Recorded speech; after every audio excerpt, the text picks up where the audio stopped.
people haven't met you, probably they didn't know the history of the work that you involve.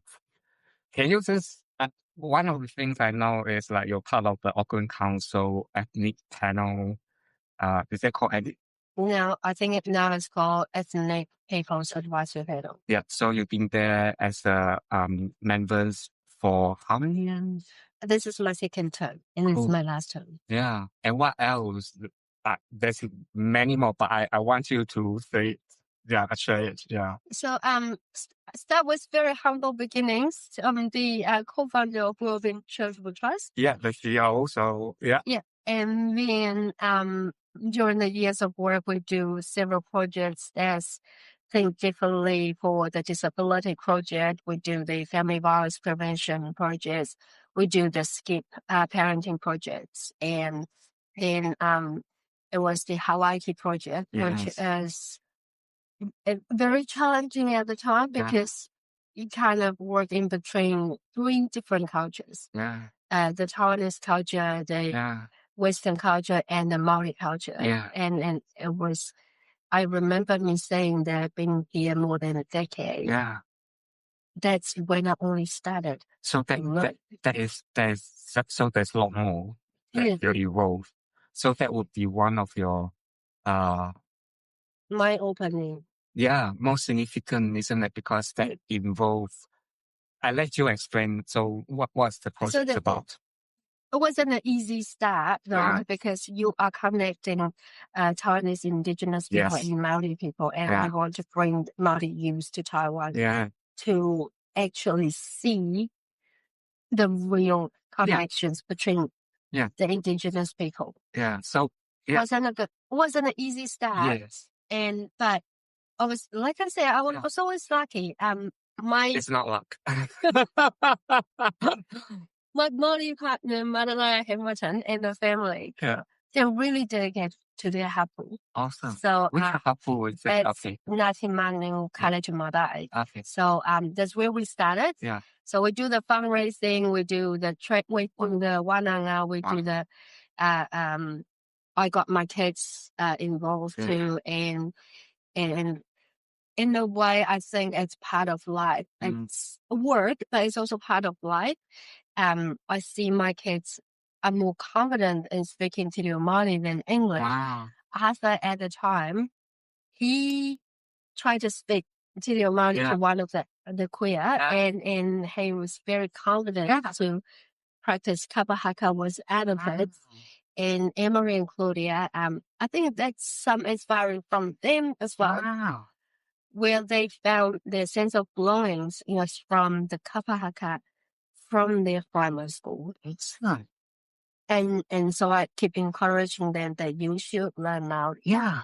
And so they went on intermediate school learning kapa haka and Māori, and high school learning te reo Māori. Wow. So two of them, So they can speak te reo? Yes, 2 of them can. Wow. And I didn't expect too much from the boys, so before COVID, Arthur was able to do a karakia. Oh wow! Amazing. He was practicing on the way to school, and then I had that film because I was really touching of trying. Yeah. And he was one of the kids who has language therapists from school. So for him to be able to do a karakia himself, it's significant. It is. Yeah. And that's also become part of my passion, and to see the 2 words merged together.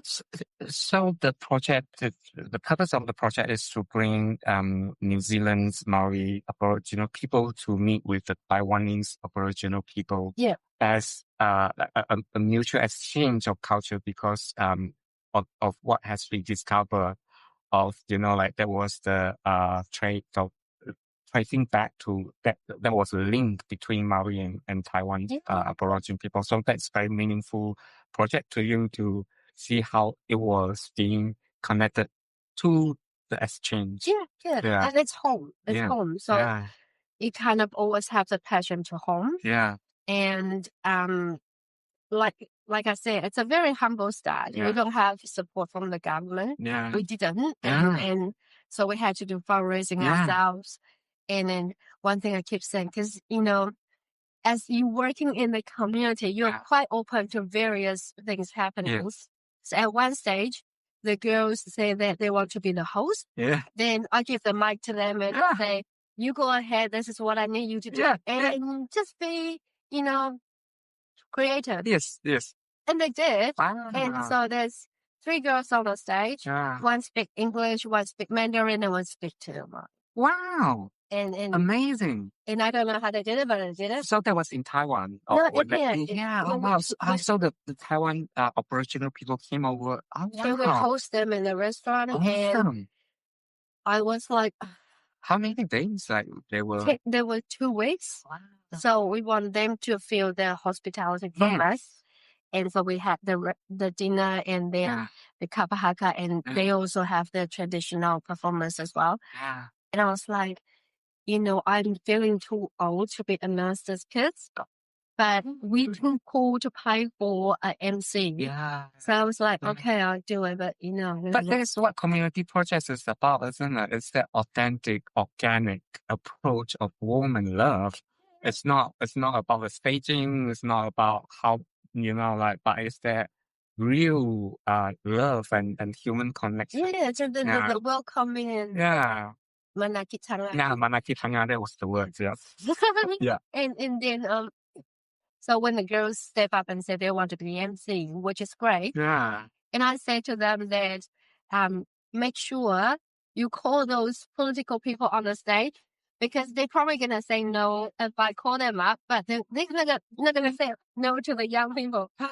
So everyone on the stage goes, I wasn't expected to speak, but they're politicians. So they will know what to say. Where was it held? So that was which part of in Papa Toy Toy Chinese restaurant.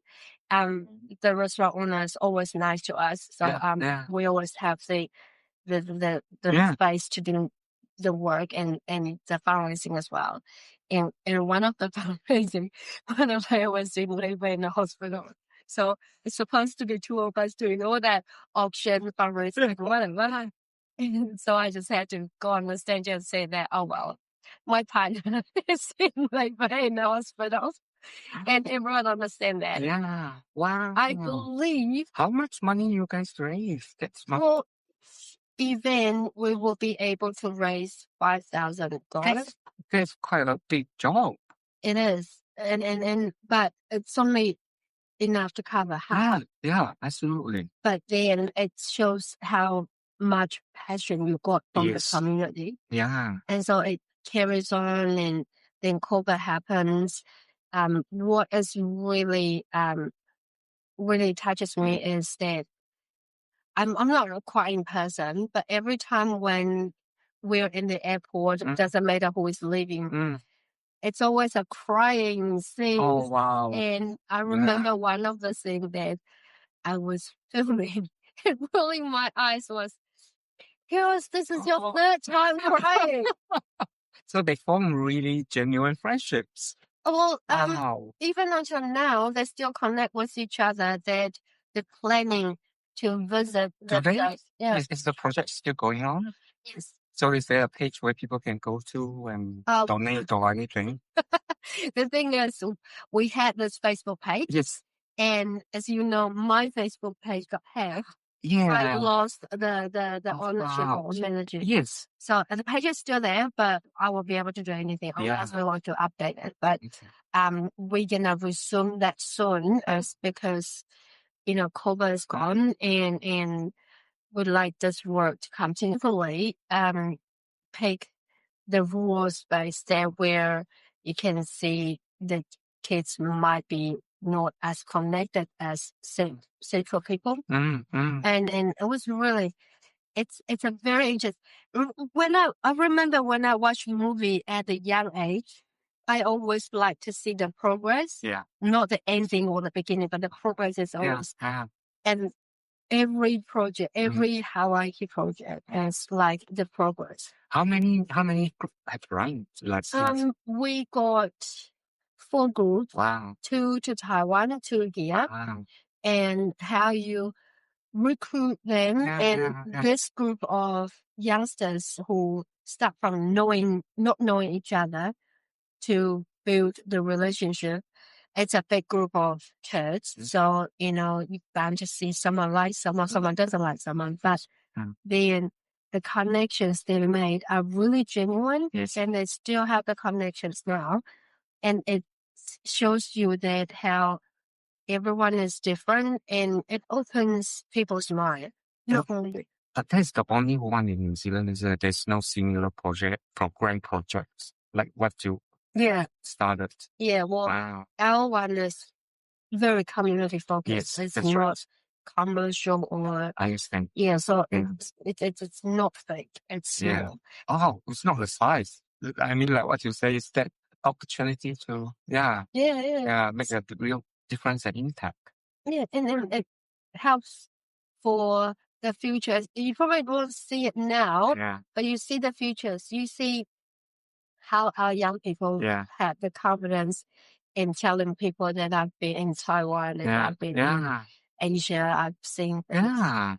Not saying that they won't be able to, but then we bring what we actually have. They actually been able to experience that earlier. That was great, and it's really rewarding. How old were they? Like most of the children we literally choose from 10 to 15. Wow. So they're not at the age to go to pub. They and they're still at that development phase where they can learn about who they are.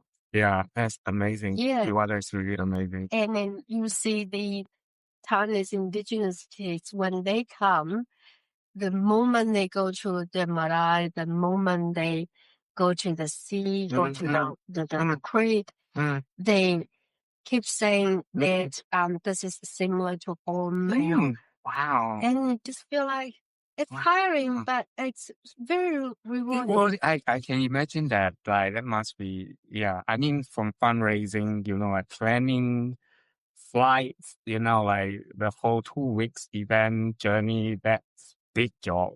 And then you guys also have to accompany all of them, just make sure that they say, and then it's tiring.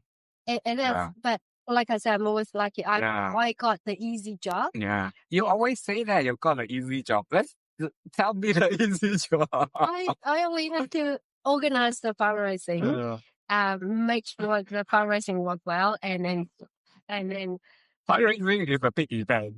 Yeah. Yeah, but they compare with planning for the whānau, planning the contents, and training the young people. But people don't know, usually it's just not one thing going on with your life. Usually it's like 4 or 5 things going on at the same time. So when you say just one thing, I know it's not just one thing. Like to you, it's like there's other things that going on as well as your kids. So happening at the same time. At one stage, I was saying to people that I actually take 5 jobs at the same time. Yeah. But that was very rewarding, and sitting there listening to the stories, the untold stories, it's really, I think it's really privileged. I tell you, the reason why we keep looking out is because of my cats. Now it's outside looking in, so that's why, I keep looking at outside.